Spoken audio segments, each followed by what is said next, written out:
Tom and I have been TASH members for a long time, but it's been a great many years actually since I've been with TASH again, and it's very good to be here. This is one of the organizations that I looked to as an advocate when I was working in Connecticut to for best practice. And I remember coming to my first TASH conference in San Francisco. I don't know what year, 80 something, 86, and you were speaking about inclusive education. And I went home and said, if they can do that in Maine and have kids in regular classes, I surely can advocate for that in Connecticut. So it has always inspired me. Debbie, Jim, and David have inspired me as well. So it's a pleasure and also with sadness that I'm here. Tom Nerney was a force of nature. He brought vision and clarity to life circumstances that people with disabilities experienced.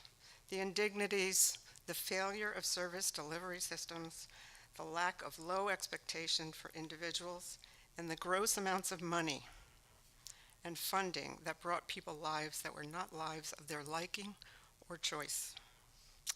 He was an effective organizer, and I don't think people know too much about his early organizing history. He organized congressional campaigns in Connecticut. At ARC-US conventions, he led parents and execs in a revolt against the use of restraint. The ARC at that time actually had a debate on the use of restraint, like the pros and cons. Right, unbelievable. So we all gathered around Tom at the cocktail hour, and on napkins we plotted out our strategy for overturning that resolution.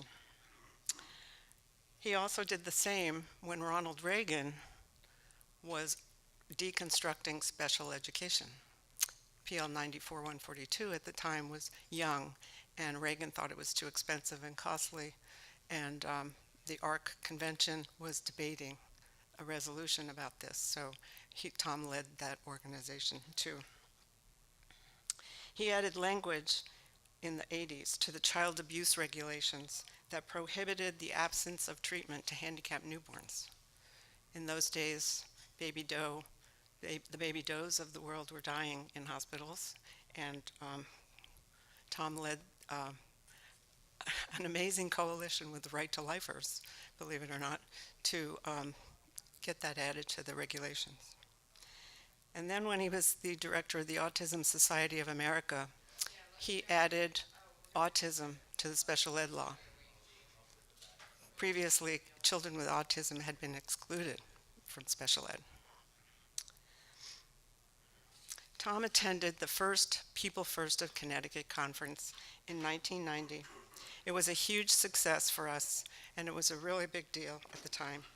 Participants were so excited to gather together and share the stories of what made them happy and how displeased they were about team meetings, lack of privacy, institutional living, and the very human longings for meaningful work and intimate relationships.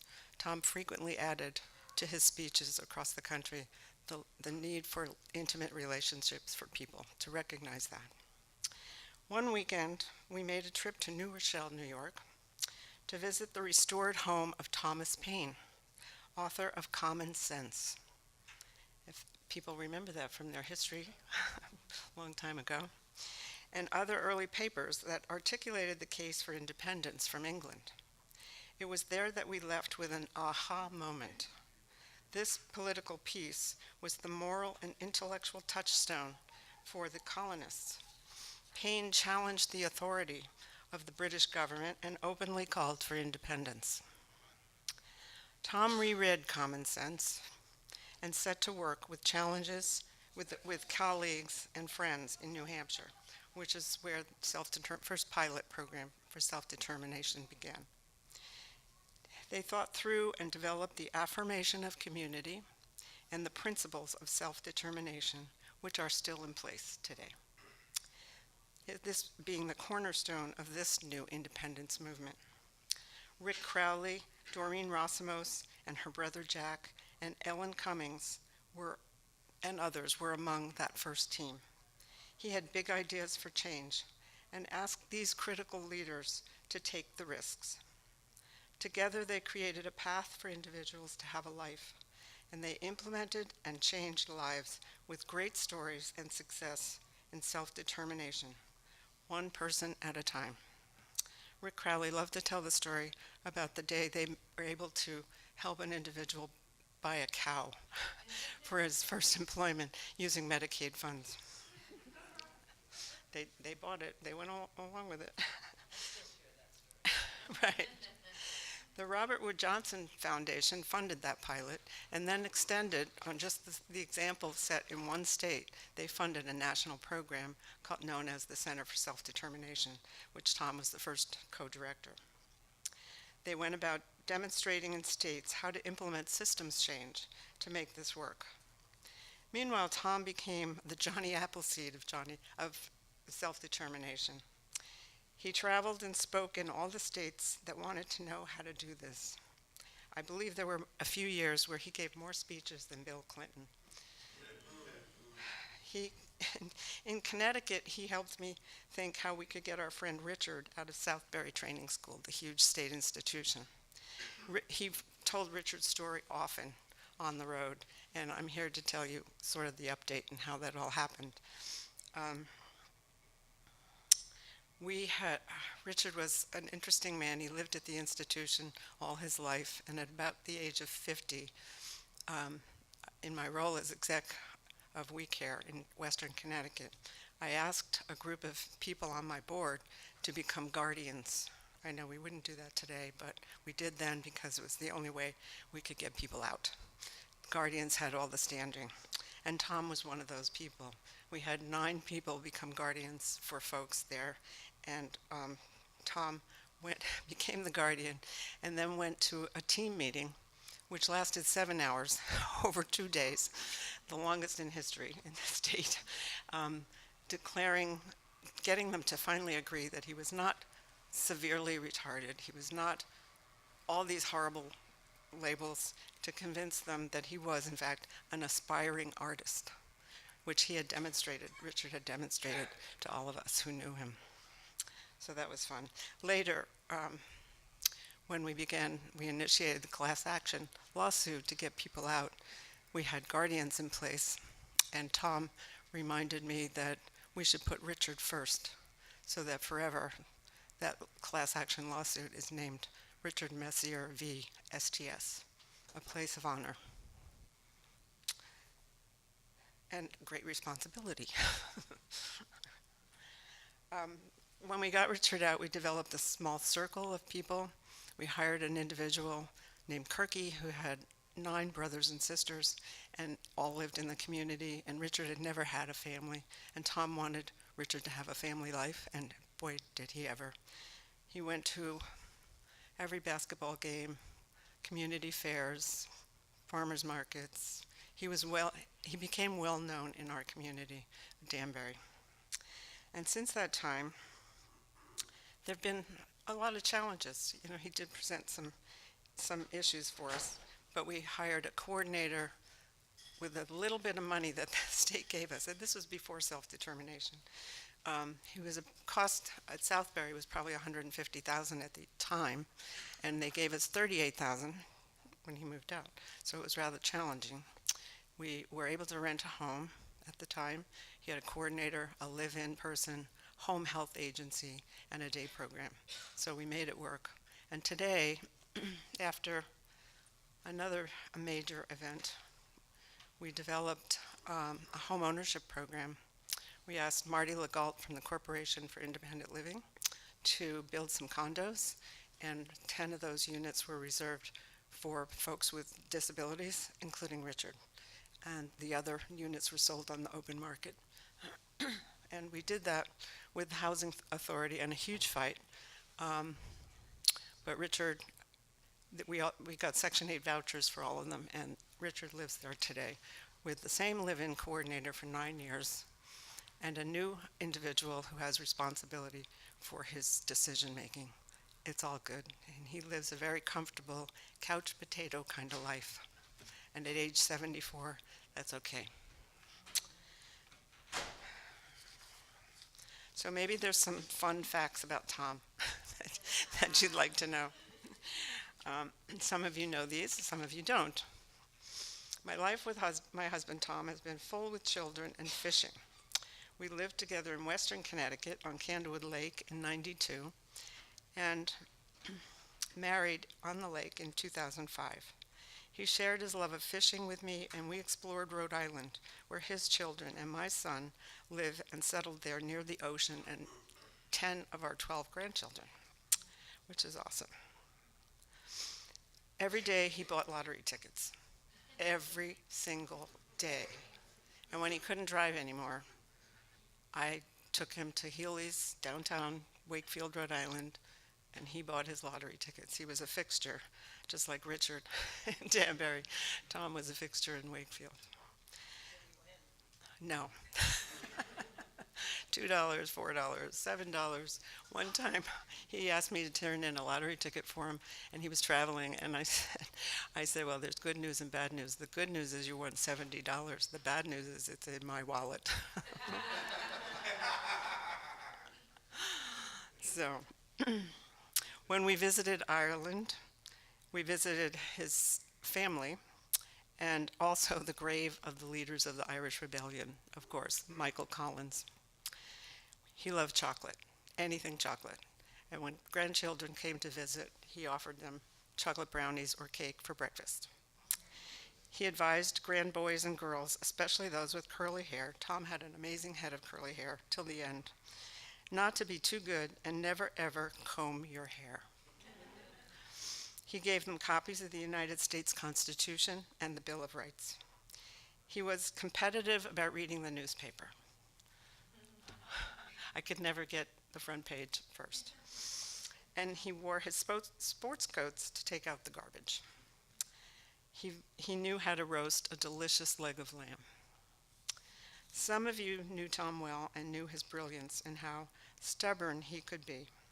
He was quick to correct and point us all into the right direction when doing this work, but he did so with kindness and high expectations. His mark on the disability movement is huge, has been significant. When his book is finally published, A Threshold of Freedom, I hope you will find wisdom in his words, practical use for your life with people with disabilities, and please thank his friend and editors, Jim Conroy and Pat Carver, for their extraordinary patience in its development.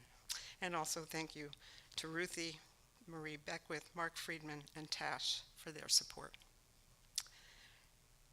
Once anyone has a taste of freedom, understands their civil and human rights, there's no going back. Tom made that a point. When I was working on this, I found a note in his scrawl that says,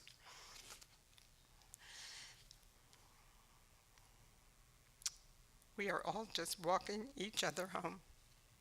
Ram Dass." Thanks. Jim.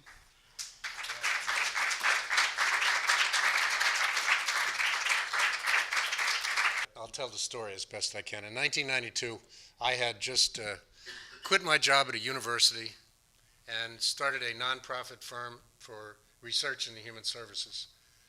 And it remained really nonprofit for all these years. My daughter was my bookkeeper, and she's still outraged about the whole thing. But I've now got a new way to turn all my work into no money. Because we need a national center of memory, a national museum and memorial. And that's where I'll spend the next X years. And in the meantime, in 1992, when I left the university, I got a call from a guy I had heard of but didn't know. And it was Tom Nerney saying, "I heard you left the university. Do you want to work on something completely unlikely and impossible and kind of hopeless?" Yeah. People who have that, they always call me. So I started writing a proposal with Tom Nerney, Rick Crowley, Ellen Cummings, and others at Monadnock Developmental Services in southeastern New Hampshire, southwestern New Hampshire. Keene, town of Keene. Oh my gosh, look at that. And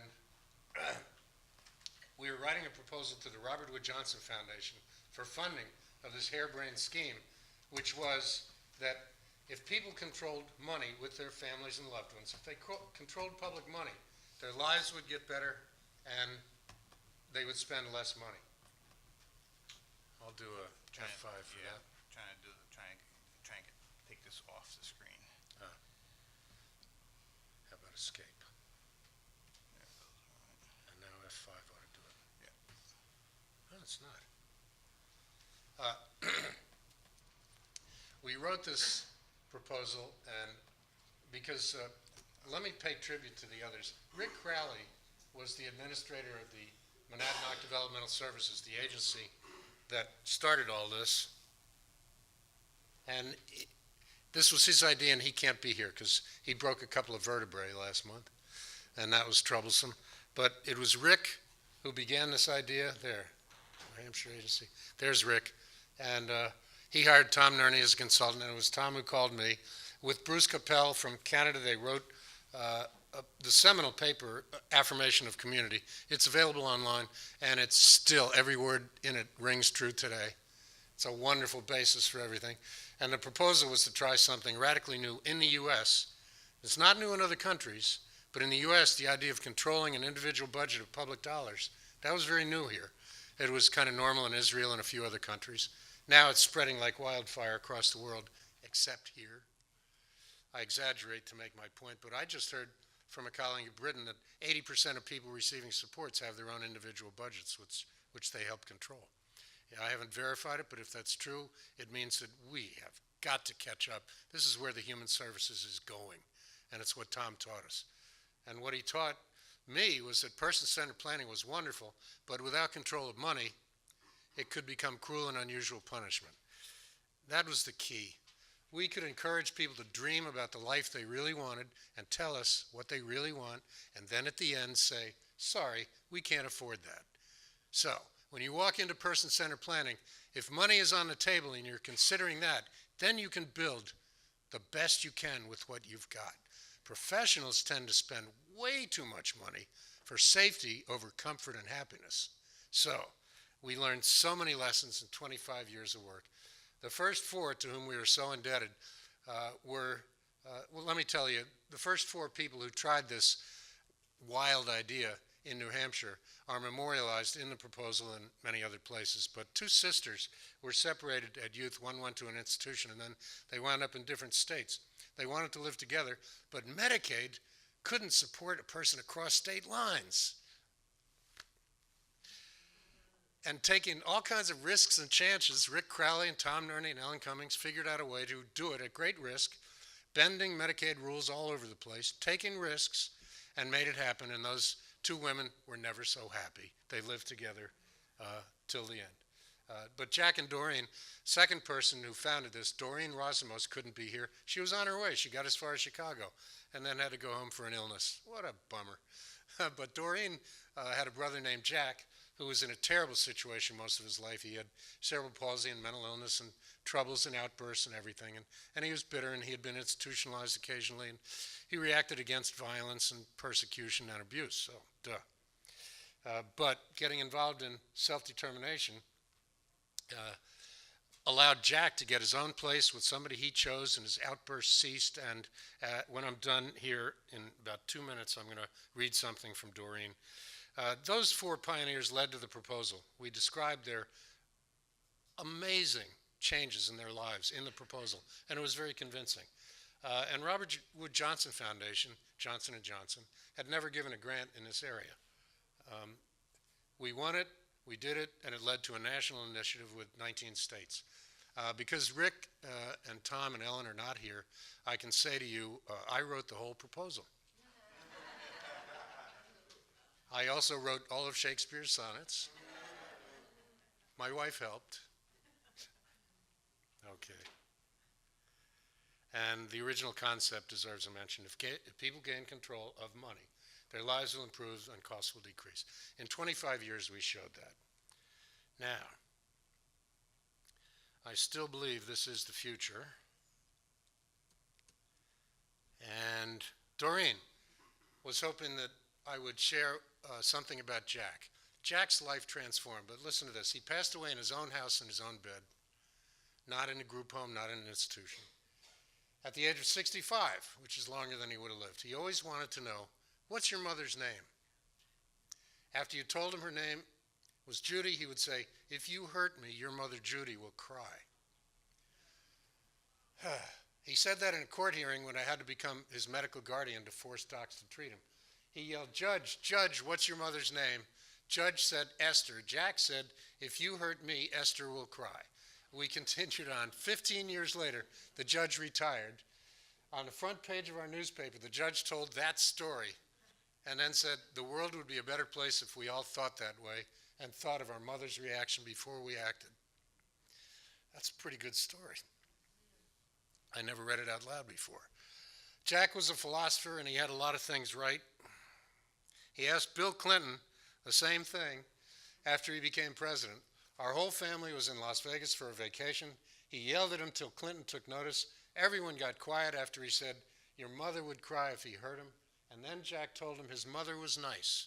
Bill Clinton's mother was nice. The only time I ever heard him say that, it was odd. I always wondered why he changed it up for Clinton. Well, those are the words that Dorian wanted to share with you. It's the story of how Jack's life transformed, and I know it. Good morning, everybody. My name is David Taylor. Wow. I gotta be up here with some big shoes. I know, coming from one of the states that had self-determination, I come from Michigan, and one of the things that happened in the early 90s, when 1992 and 93, Michigan became one of the states to have term-learning actually come to Michigan to help out, to help people move out of institutions. And in that times, in that early time, I know it was definitely time. Pat Carver, I want to say Jim Dan and all them guys and Paul Newman and them guys, and one of the things that happened in Michigan was, one of the things that happened, people like Pat Carver and Tom had a vision on changing how Michigan looked at and for a different organization. And one of the things that happened was Michigan became one of them states that changed how services looked at. And one of the things was Tom connected with some people from an organization called Community Living Services. And in the early 90s and all that, Michigan became one of the states that we started moving people out of institutions and into the group homes first. Then it became more moving people in the community. And one of the things that happened was Michigan was one of the states that we closed all our large institutions for people with intellectual development disabilities in 2005. And I started receiving services in 2005 when I first got out of high school. And at that time, I didn't even know what the service was. And for me, I got the chance to meet Tom. And I remember when I met Tom, I met Pat Carver. And Pat told me that if you're going to talk to him, you got to talk to him right, because he's going to ask you certain questions. So when I talked to Tom told me that if you don't understand what this is about and try to figure out how to certain things, don't think about it. Just go for it. And ever since that, I've been doing that. And so I actually live a self-determination life. And one of the things what happened was for me is I got the opportunity to actually live that vision that's been spoken about in the 25 years of the history. And one of the things that happened recently, I know that I definitely appreciate having people like Tom and Pat and Jim Conroy and all them lovely people who was involved in the early history of self-determination to really push it to another level. And I think now in Michigan, what happens is if you receive services in Michigan, you automatically receive self-determination. It is nothing that we can't figure out. It is always you receive the services and you receive the principles of self-determination.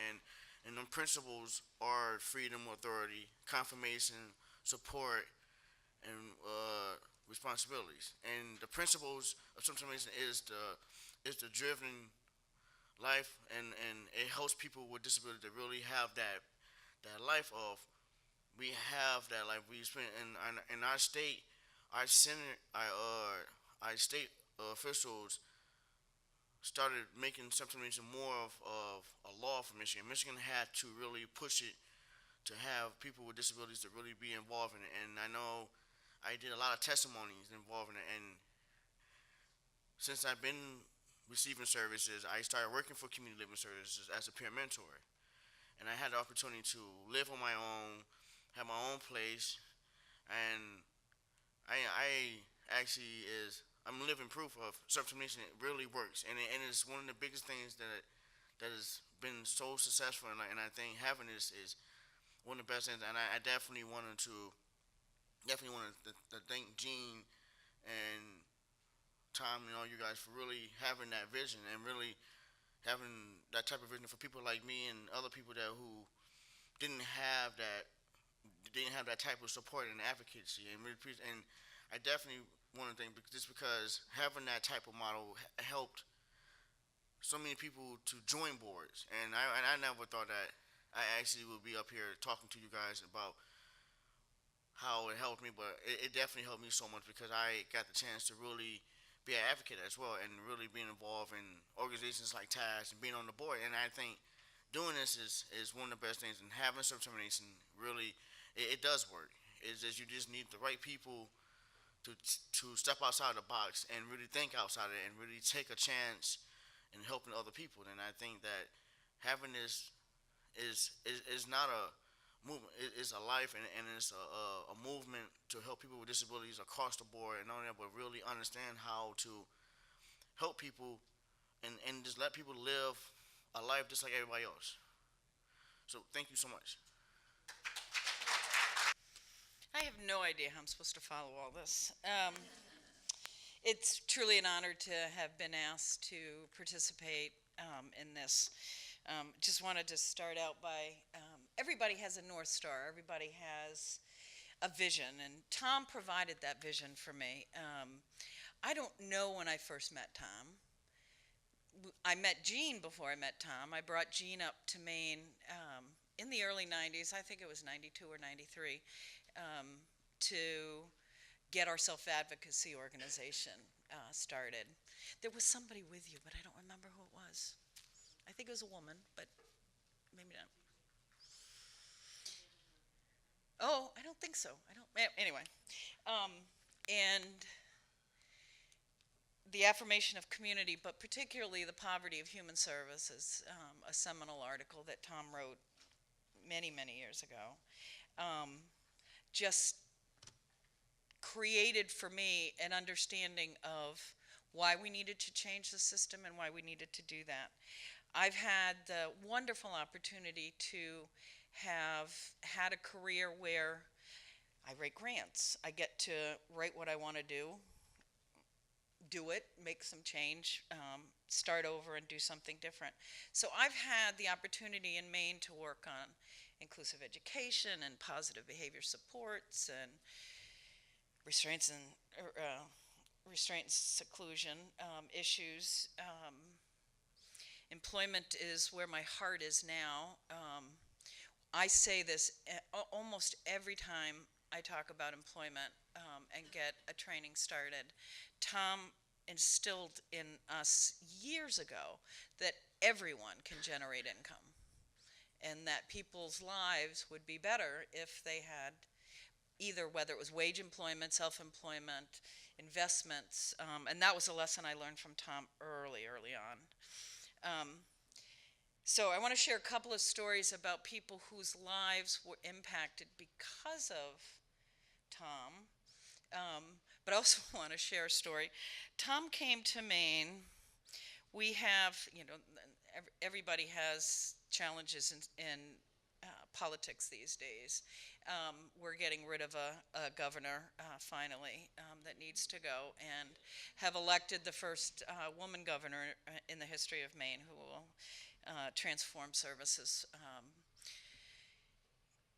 But when John Baldacci was governor, he had a legislative analyst who I had known was an attorney who had worked at one of the legal aid organizations, Pine Tree Legal in Maine, for years. And Pat and I had done some work together, and we were talking about, well, I was talking about what self-determination was doing, and Tom says, or Pat kept saying, we got to meet this guy, got to bring this guy up.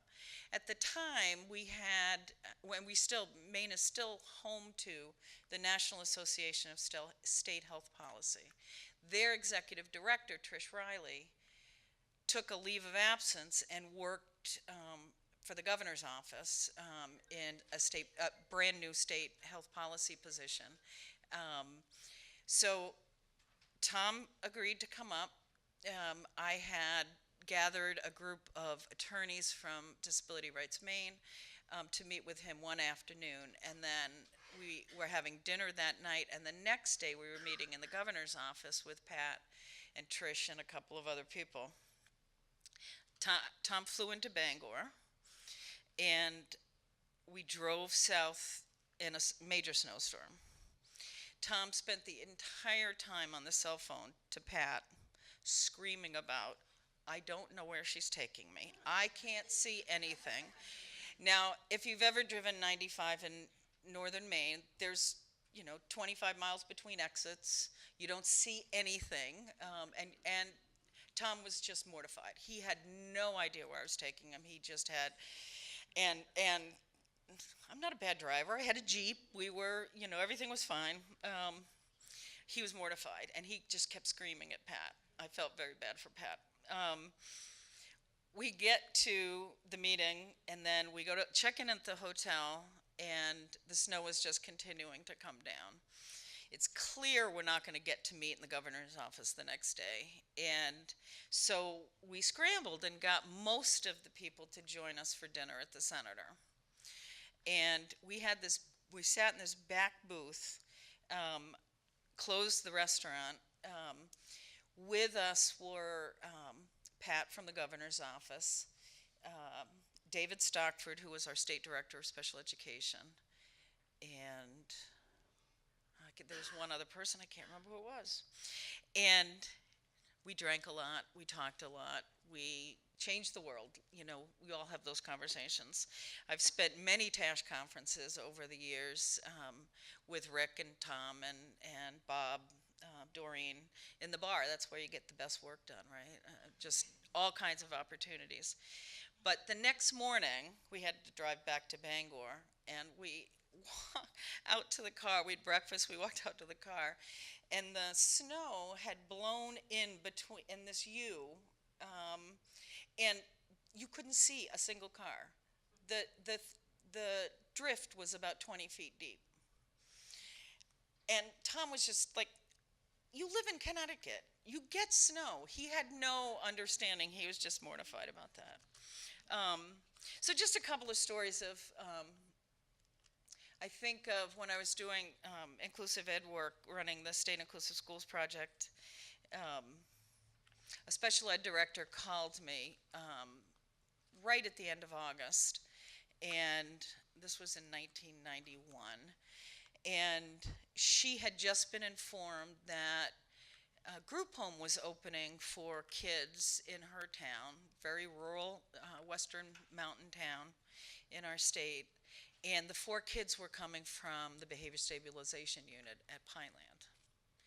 And she didn't know what to do. Could I come help? And it was some of the best work I've ever done. She was a remarkable special ed director. She didn't have a life skills program. If she'd had a life skills program, those kids would have just transitioned right into that class. She went to Pineland and met the kids before they moved, and she asked them 2 questions. What's one thing you want? What's something that you've dreamt about that you'd like to have, and something you like to do? And she came back. We scheduled student-centered, person-centered planning meetings. And at every single meeting, she had found a kid in the school that shared an interest or passion. So we had kids at the IEP meetings. Each of those 4 young adults left that meeting with a date for Friday night for an event. I mean, it was this was all her intuition. But I want to talk about Annie. Annie was the only woman in the group, the girl in the group, and she had a severe reputation. Herb Lovett term. She had a severe reputation, and she had spent her entire life institutionalized. And all she wanted to do was ride a big bus. She'd only ever ridden a short bus. So Diane, and she wanted to work with kids. Those are the two things that she told Diana at Pineland. So Diana said, well, that's easy. She ran a Head Start program. There was a Head Start program in her school. So first day of school, Annie had an after-school job at Head Start, and she got to ride the big bus to school. But Annie had this thing where she'd get anxious, and then she'd move to hit you. But before she did that, she would lie on her back. She would lie on her stomach with her hands behind her back. She had been taught she was going to be restrained and sat on. So if she did anything, that was what was going to happen to her. And the school wasn't going to do that. The school said they weren't going to do that. And one of the first days she was in school, she walked up to the principal, grabbed his tie, pulled his tie right to his head and said, "You haven't sat on me yet." And he said, "Annie, we're not going to do that." But every day for about a month, she tried to get somebody to sit on her and did all kinds of things to do that. But one of my favorite memories I've done a lot of person-centered planning in the institution, in the community.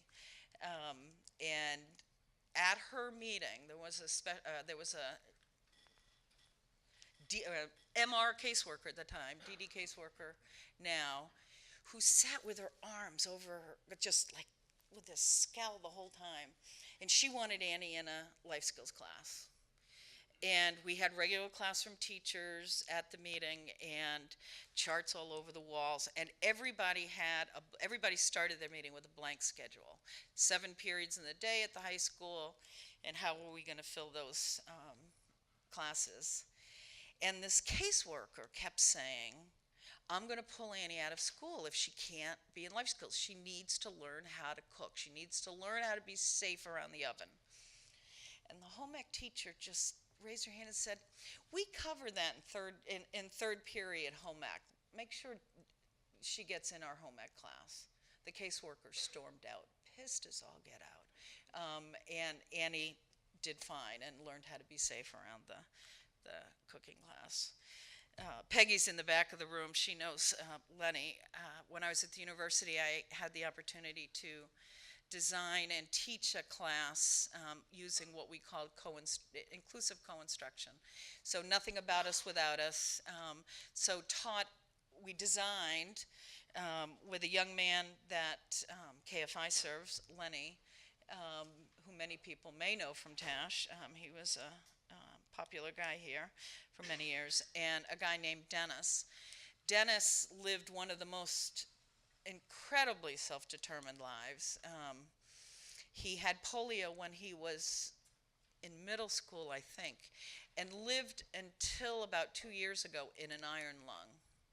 You don't see those very often. He ran his own life. He was on a self-determined waiver.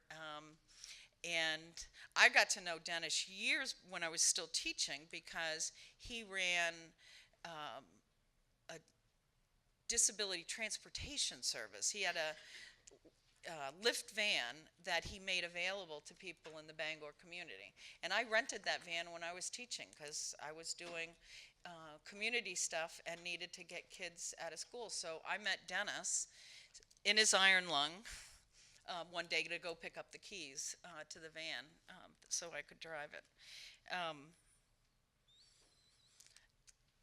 Tom has taught so many people so many things, and again, Tom was my North Star for a long time. What would Tom say? What would Tom do? I share those 2 articles with everybody that I see, and he's transformed people's lives, and we've got so much more work to do, and we need to do that in honor of Tom. Thanks.